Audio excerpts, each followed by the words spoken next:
Okay, hello and welcome to this short video on the degree programme BA Languages and Economics. My name's Sophie Heywood and I'm an Associate Professor in French, and I'm joined today by Dr. Andy Chung, who is from the Economics Department. We're here to talk to you to answer the big question, really: why study with languages with economics, and what exactly are the kind of things that you do? So first of all, the big question: why study languages with economics?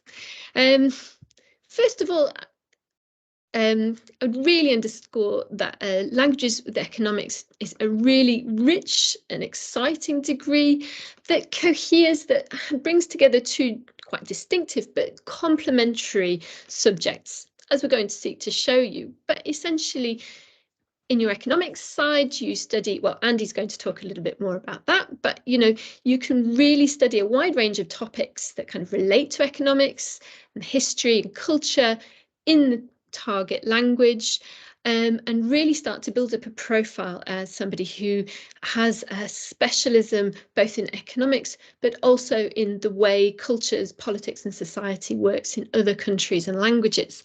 It's a degree that offers all sorts of opportunities as well to gain really valuable and exciting experience through the year abroad, which offers you the opportunity to travel, work and study abroad, doing perhaps international work placements, gaining professional experience, or indeed studying economics abroad through our partner universities. And it's a very varied degree, as well as being a cohesive degree. It offers you the opportunity to really, through your experience and studies, develop strong intercultural awareness and understanding of different ways of seeing the world, of living, that is highly valued by employers, as well as you've got numeracy skills, you've got economic skills, language skills, but also humanity skills, things like being able to write essays really well, analyze ideas, critical thinking, a really broad range of skills that should really give you the edge in a range of careers. But don't just take my word for it. I'd like to just ask Andy, is there anything I've forgotten here or that you'd like to add to this, answer this big question? Economics is actually a way to see the world. Economists like to see human behavior in a very specialized approach. The good thing of it is we can see it in a very systematic way. But sometimes when we are doing research or thinking about the social phenomenon, we need to deal with language, because in our daily life it's not just English, but we also have to analyze some phenomenon or some problems in other countries, different culture, they use different languages. As an economist, if I know another language, that would be very, very helpful. So I understand that for students who are thinking about what degree to study, right, economics is one to choose, language is one to choose, but why not both? Yeah, that's a good choice, actually. Yeah, it really, the economics side, I think, can really, as we'll see, inform the languages part of the degree, but also, having that language allows you to kind of broaden your horizons and develop, think about economics in different countries and different contexts. And I should also say, you yourself are a multilingual economist, aren't you? I know Cantonese. I think living proof. So what is the degree then? How do we teach, what is a BA in Modern Languages and Economics like at the University of Reading? Well, here the way we teach it is a 4-year degree, and that's because it includes a year abroad where you do either a study or a work placement. We split the degree evenly, so you do half of your time studying with economics and half of your time studying languages. And I think it's important to note, for those of you who are interested, but you might not have had the opportunity to study a language to A level, we offer post-GCSE, we offer intermediate level. And we also, if you're really excited about picking up a language, you have some knowledge of it or none at all, you can also start from beginners. Or if you work hard and do your year abroad, by the end of the degree, you should be able to achieve near native level. And we offer the option to study economics with French, German, Spanish, or Italian.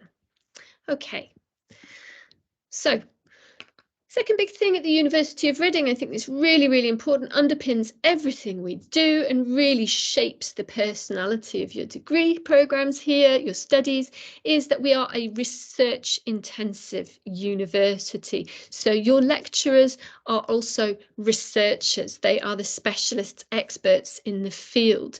So I'm going to ask Andy, can you chat a little bit about what kind of research is going on in the economics department, please? Well, we are doing many researches actually. For development economics, basically we are trying to analyze many phenomena in the developing countries. For example, like some government policy or some big funding opportunity, whether they will help or how much do they help the local people in the economic aspect. We also look into inequality. For example, like do female be less than male? Why? Many of my colleagues are working on this field also. We also have climate change, how climate change would affect economic variables. That's another topic that we are working on. For sports economics, is actually I'm also doing it. We have research on football. We have research on crickets. Okay, so many different interesting topics are fun for us. So we would put these research into modules, actually. We don't want to just follow the textbooks. We want to teach the modules with some real world research we are doing so that students can learn not just the textbook knowledge, but also some, very frontier knowledge that we are still working on. Absolutely. Yes, thank you. And there's so many exciting things you're doing over there. And there's all sorts of ways, I think, in which the research that you're doing in things like inequality and climate change, but also development can, I think, connect in interesting ways with the research that's going on here in languages. We share a similar, I think, passion and excitement for the idea of doing research that really has impact and really speaks to connect with the big issues of the day. So we have colleagues working in migration, literature and identity, where again, we think about things like political change, climate change, how this is shaping the stories that people are telling about themselves and their identities and sense of belonging. A lot of work as well in conflict studies, in war, thinking about charities and NGOs, working with them, as well as thinking about how languages work, how it shapes our perspective, how languages evolve, how they shape societies, and the role of translation in these processes. And again, our research shapes the very degrees, the way that we teach. And like Andy says, it means that you're learning with people who are, really at the forefront of the subject and keen to sort of get you to really understand it in engaging ways. So I'm just going to ask Andy now if you could just chat to us in a little bit more depth then about how the modules are structured, what kinds of things students do in your half of the degree, please. Yeah, no problem. So economics is like, you have microeconomics, you have macroeconomics. For microeconomics, it's more like we talk about the decision making of individuals or individual firms, market structure, okay, monopoly, duopoly, and so on. So all these are interesting things to study. For macroeconomics, it's about unemployment, inflation. Now it's big issue, inflation, right? And government budget and so on. For quantitative methods, it's basically statistics. We need statistics because economists try to see the world with data. Okay, we have to analyze the data with statistical methods. So you have to learn quantitative methods, basically statistics. For mathematical techniques, don't worry, we are not training you to be a mathematician. Okay, we are applied we are an applied economics department. So basically, we try to use math for some models, but not very deep. But anyway, students have to learn some basic math techniques so that they can really get the techniques to analyze data. For options, we offer many different electives for Part 1, Part 2, and Part 3 students. So later I'll talk about it. And we also offer dissertation if you want. So because dissertation can be fun. It's a very different approach. It's very different from writing the examination because you have to do your own research. That is also fun. So and I think as well, I would add that for languages students, because they'll do the final, if they want to do a dissertation, they'll do it coming back from their year abroad, and that can often offer them a gathering in the country. So I think there was one student a couple of years ago who did her year abroad in Austria, and she did a lot of research on wage inequality, differences in salaries in Austria, and then came back to the department and worked on, thinking about gender and salary difference using all that lovely data that she'd gathered in Austria. So it can be really interesting for students, again, to bring the two sides of the degree together a little bit. Oops. Have I got that slide? Yes. So Andy, here you're talking about innovative modules. They sound exciting. These are some electives. As I mentioned before, we offer many electives, so that don't worry. Beside the core modules, you can have many choices. So you can choose some modules that you think is fun. So for Part 1, we have climate change. That is a very popular module for Year 1 students. Many students take it. And for Part 2, if you like to deal with some social policy or social aspect, then you can work on the economics of social policy. But if you like some theory, for example, like game theory, then you can study games and economic behavior. That's also fun, but in a little bit more theoretical approach. In Part 3, there are many choices. Public economics is one, which is about the government sector. Financial economics, so in case you want to work in the finance industry in the future, or you are thinking about it, then you can try. Development economics, obviously, is about developing countries. We also have money and banking. We also have industrial economics or sports economics. So you should be able to find some modules that you find fun. Yeah. Lovely. Okay, another one is conversations in economics. So this is not really a module. This is actually a weekly activities, you may say. We have some meeting face-to-face or online. Undergraduate students, teachers, PhD students, everybody come together to discuss some current issues, some current affairs, so that we can apply economics approach to analyze these phenomenon. So that it's very helpful because it's training the students to see the world in an economic approach. So and the topics that we discuss will change over time because basically we just see what's happening now and we pick that topic out and we discuss. So it's open-ended, no examination, just fun. Lovely. That sounds really interesting. And I'm looking at those topics thinking there's quite a few that I could see our students, particularly Brexit. There's all sorts of perspectives that languages students have on that, including first-hand experience. I'm just now going to chat briefly about the kind of modules, what you do on the other side of the degree, and try to show you how they really kind of are complementary, different, but also cohere quite nicely in many ways. So languages degrees, so the language side is divided up into two components. The biggest component is what we call culture modules. And that's where you study the history, politics, literature, culture, film, of the languages produced in the languages of the languages that you're studying, the countries and regions where they're spoken.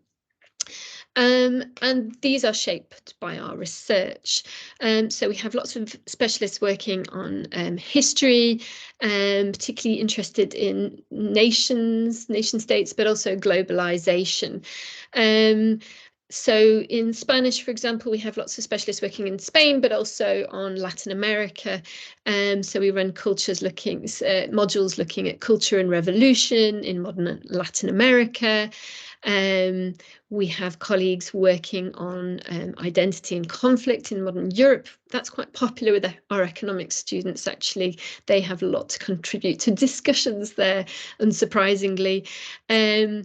We run modules, things like Italy from 1968 to the present, thinking about stuff like the mafia, the changing political and social landscape there, and also World War I. Lots of us work in literature, again, taking that really kind of international, transnational approach, thinking also not just about how books that are written, but how they're made, the economics of how they're made, looking at the publishing industry, translation. So we've got modules on the Colombian conflict, women's writing in Colombia, global French life stories, again, which if you're interested in climate change, there's all sorts of stuff in there for you, thinking about how migration and climate change have shifted the stories that we tell about ourselves. I ran a module on children's literature, and I was just wanted to cite that because I've taught some of my finest students have actually been the joint students doing economics. Perhaps, they're interested in discussing, seeing the world in all sorts of different ways, applying different analyses, and often bring some really interesting ideas to the table. So just because you're studying, macroeconomics over with Andy's department, you can really also enjoy and get a lot out of studying literature and texts as well. Finally, we do run quite a few modules thinking about language, the way it structures the world that we live in, the way we understand the world and interact with one another, and how those languages have evolved and developed. So just like with economics, offering you new ways, I think, of thinking about the world and the societies that you live in. The second component is the core language module. So that's where you do the kind of the skills such as reading, writing, listening, translation, communicating in another language. They are run in the language itself. And we place a lot of emphasis on kind of active learning and using contemporary authentic materials. So again, really talking in the language and learning, thinking about what's going on in the regions where those languages are spoken. So again, lots to kind of, I think, connect with the economics side of your degree. Also, just to say, it does depend on your timetable a little bit, and it's subject to approval. But if you wanted to pick up one of our additional languages, then that would be entirely possible. And you could build yourself a really interesting profile. So you can pick up Arabic, British Sign Language, Chinese, Mandarin, modern Greek, Japanese, Russian, or you could do one of our core languages as a smaller language. So French, German, Italian, or Spanish. So you could really build up an interesting CV if you're interested. Next up, I just want to talk briefly about the year abroad. What is it that you can do as an economics and languages student? So you have several options. You can study in a university, and where that could include studying economics modules. So we have a whole series of partner universities abroad. And I'm just going to cite the example of my student Henry, who I spoke to last week in a TUT meeting. He's doing French and economics, and he's currently studying in Grenoble, next to the Alps, and he's really enjoying seeing how they teach economics in a French university. So gaining, again, really interesting specialist knowledge there, building up his profile as a specialist who works in French and economics and understands really interesting ways French economics. There is also the opportunity to do a work placement abroad, where you gain really interesting experience, professional experience, perhaps in an economics related field, or you can work as a school assistant. So Another one of our students doing Spanish and economics has just come back having really enjoyed teaching in a Spanish school, where she's really got a sense of the Spanish education system and how it works. Here's just a brief slide to show you the university partners that we have. And there's lots of really exciting places to go and study, and not just close by in Europe. We also have partners in the Indian Ocean in La Réunion. And if you're Spanish, we have partners in Havana in Cuba and Puebla in Mexico as well. There's lastly the opportunity to do work placements. What kind of things do we do? We offer our students lots of support with CV writing, interview strategies, getting them to think about previous placements that other students have done, putting them in contact. And this really shows, I think, in a lot, the exciting places where our students have gone, into the European Parliament, advertising, Nintendo Europe, based out in Frankfurt, Airbus helicopters, the BMW group, all sorts of things that I think, all sorts of placements where languages and economics students could really kind of build up some nice things on their CV.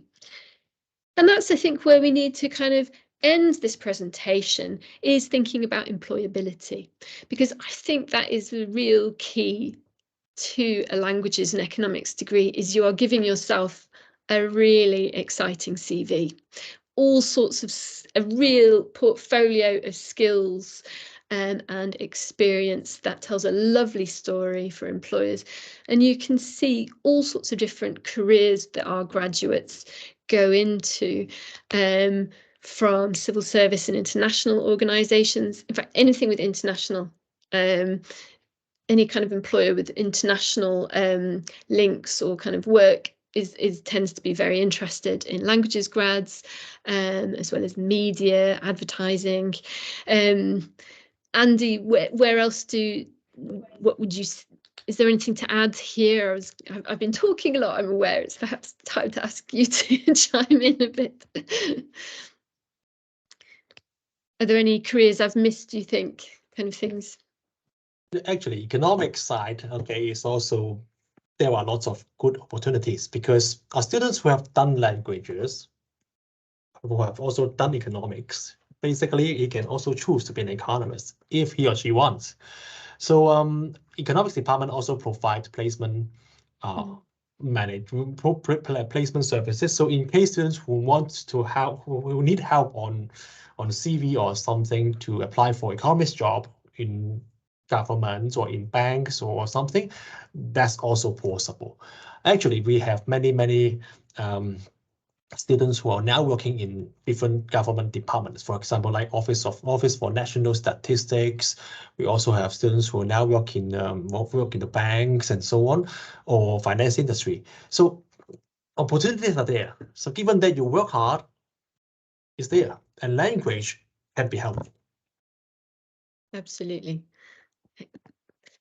So just to put a few faces to those kind of careers, there's all sorts of things you can do. So I could go on and on, but you saw, for the eagle-eyed of you, you might have seen that I used the picture of Natasha on her year abroad talking about work placements.